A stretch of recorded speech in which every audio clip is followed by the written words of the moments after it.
By now, you've probably already seen Cartoon Network's 10-episode masterpiece Infinity Train and have a billion questions. I know I do, but I think it's pretty safe to say that we found our new favorite cartoon here at NerdWire. Infinity Train so lived up to the hype, but now I'm already dying to know what happens next season. And yes, there will be a next season. Our boy 1-1 officially confirmed it.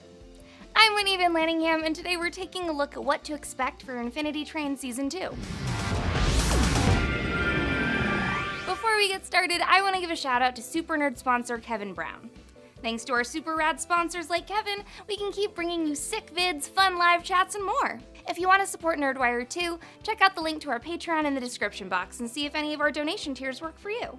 We'll reward you with prizes, blooper reels, behind-the-scenes looks, and more. No money, no problem. We get it. Just share our videos with your friends and make sure that you're subscribed and notified. Now on to Infinity Train! Just a quick warning, we are heading into spoiler territory, so if you haven't seen Infinity Train yet, pause this video and come back when you have. Spoiler, spoiler, spoiler, spoiler, spoiler! You've been warned. Okay, now that we've gotten all the business out of the way, let's quickly recap the show. Infinity Train follows the story of Tulip, who winds up aboard the train after her summer camp dreams are totally ruined by her parents' divorce. Obviously, it isn't a normal train. It's basically like if Chris Evans ran into a bunch of corgis on Snowpiercer.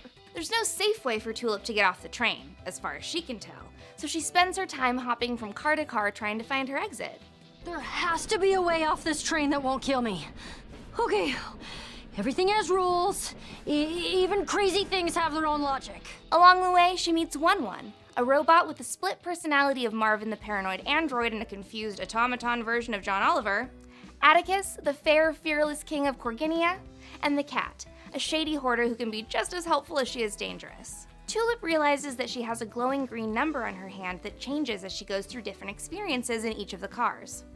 Although 1-1 initially convinces her that she'll die when it hits 0, she slowly learns that the number gets lower each time she faces one of her inner demons head-on. We find out, however, that not all of the passengers on the train are as willing to change. A woman named Amelia has taken over the role of conductor and sends a robot called the Steward throughout the train to steal the orbs that code each car.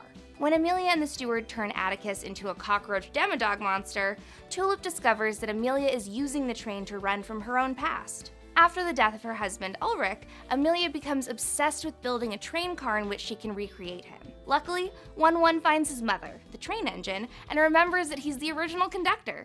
He uses his powers to destroy the Steward, while Tulip modifies a laser gun with a corgi orb to save Atticus.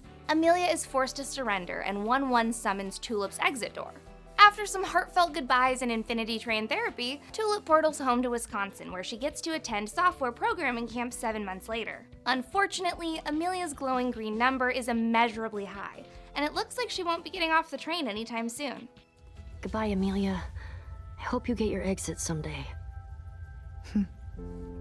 Now that we've recapped the show, I have so many questions. Who built the train? Who created 1-1? What's the train's whole deal exactly? Who are these other train passengers? What will Amelia do now? Whose story will we follow next season? Is there a train car full of pugs? I need answers, damn it!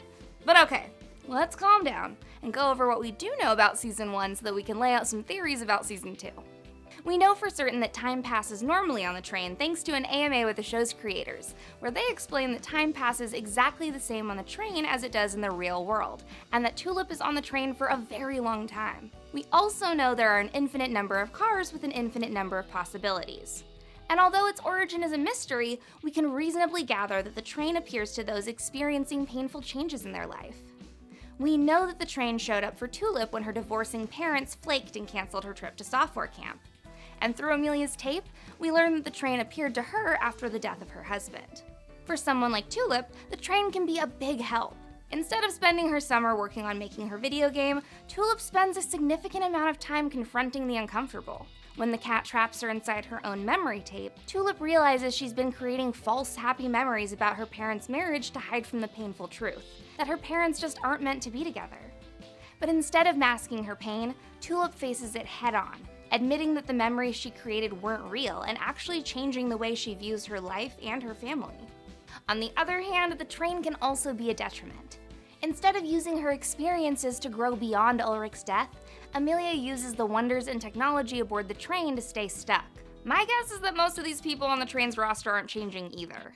A couple of them are in the double digits, but the majority have pretty high numbers. I'm not sure what demons these people are battling, but if the train is just full of a bunch of people with crappy lives refusing to change, I'm guessing the full roster is more exciting than a season of celebrity rehab with Dr. Drew. Like seriously, what if Kurt Cobain isn't even dead? He's just trapped on the Infinity Train because he wants to stay angsty forever. So what does this mean for season 2? If Tulip faced her family's changes and went back to her normal life, will we see her again? Honestly, I think we will. Tulip is too great a character not to bring back. I mean, hello, how adorable is it that her favorite snack is onions? Hey, it's not my fault I have a sophisticated palate. You have a gross palate. Plus, we need more females in coding, and Tulip is the perfect role model. Quirky, smart, and emotionally intellectual. She's the hero we remnants of divorce need to inspire us to grow, so I'm all for her to return to the Infinity Train. But that being said, if she does come back, I think it'll be as a cameo, not as a major player. Creator Owen Dennis said in a Reddit AMA that he was most inspired by Doctor Who when creating Infinity Train, so the going theory is that we'll see a new protagonist summon the train, like when the Doctor regenerates. I also have a theory that Amelia will be the through line for the series. I'm not sure if we'll see Amelia return as a villain or a hero or possibly a mentor, but I guess it depends on if she took Tulip's words to heart in the season finale. No one is too broken to change and better themselves, and I'm really looking forward to seeing where her character goes. Will she move on from Ulrich and ultimately the train? And what about that unfinished car that she was building? I know she might not be able to recreate Ulrich, but I don't think that her passion as an inventor can be quelled by one defeat, so we'll have to see. You can't keep trying to recreate your old life. You have to learn how to live in this one. There's no doubt in my mind that we'll see 1-1 Atticus and the cat heavily featured again, but I'm dying to know what those guys are getting up to in the meantime. Will 1-1 stay put in the engine's mainframe, or will he get dislodged and wander around the train again? Will Atticus be satisfied simply ruling over Corginia again, or will he seek out another human companion on the train? Will Corginia unite forces with the turtle people? I'm 100% sure that the cat will keep tricking people into trading her their treasures, and maybe she'll even reunite with Randall to build a donut holy empire. Another character that I'm excited to possibly see more of next season is Chrome Tulip, aka Tulip's reflection from the Chrome car. After separating from Tulip, Chrome Tulip is presumably living it up on the Infinity Train, exploring different cars and developing her own identity. I'm going my own way now. Okay. I think it's a given that we'll see at least a cameo of CT, but I'm also hoping that she'll continue to be on the lam from the Chrome Police, because they had some of the coolest designs of this season. They'd also make for a suitable new antagonistic force, considering that they'll be duty-bound to bring in a rogue sliver like Chrome Tulip back from the Prime world. I personally hope that we'll see more of CT in the next season. It would be a great way to bring the character back without infringing on any of the progress that Tulip Prime made in the train in the first season. Good luck, Mirror.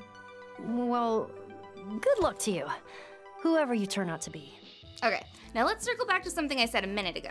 The train has infinite cars with infinite possibilities on board.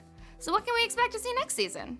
In their Reddit AMA, creator Owen Dennis and director Maddie Quirapel talked about a few train cars that were designed but never made it into the final cut of the series, and even an entire episode that was canceled at the last minute. As far as upcoming cars to expect, Dennis mentioned a mall car, a slot car, and a racing car that didn't make it into season 1. He also joked around about a bathroom car and a laundry room car, but my guess is that those won't make an appearance unless the main character really needs a shower or something. Which honestly could be a funny gag. But the most exciting details revealed by Dennis were about an episode that was almost produced about 1-1's doppelganger. According to Dennis, in the episode, 1-1 is replaced by a lookalike that turns out to be a cowbird egg. The egg hatches, and Tulip has to take it back to its mother, where 1-1 is just chilling like nothing's going sideways in the least. How very 1-1 of him.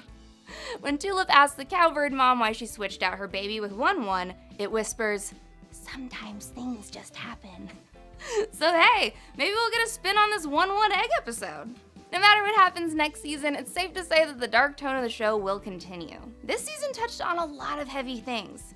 Death, divorce, and especially that scene where Amelia murders Atticus and turns him into a cockroach demodog. But apparently, Cartoon Network was pretty on board with all that. Dennis revealed that they encouraged him and the writing team to speak openly about Tulip's parents' divorce, even though it was a major break to say the D word with such finality in a children's show. We're getting divorced. Dennis defended his choice to make the show grittier and more realistic by saying, "I think horror might work well in cartoons because it's a very safe way to experience fear. It lets you experience those emotions without having something scary actually happen to you.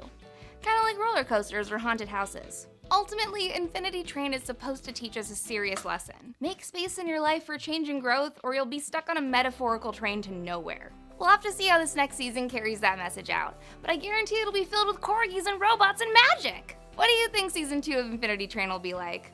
Will Chrome Tulip figure out who she really is? Will Amelia ever recover and move on from the death of her husband? Will there be an entire car filled with talking magical pugs just for me? Let me know in the comments below, click to the left of my face for more videos, and remember, corgis are a proud race, and they hate to be carried.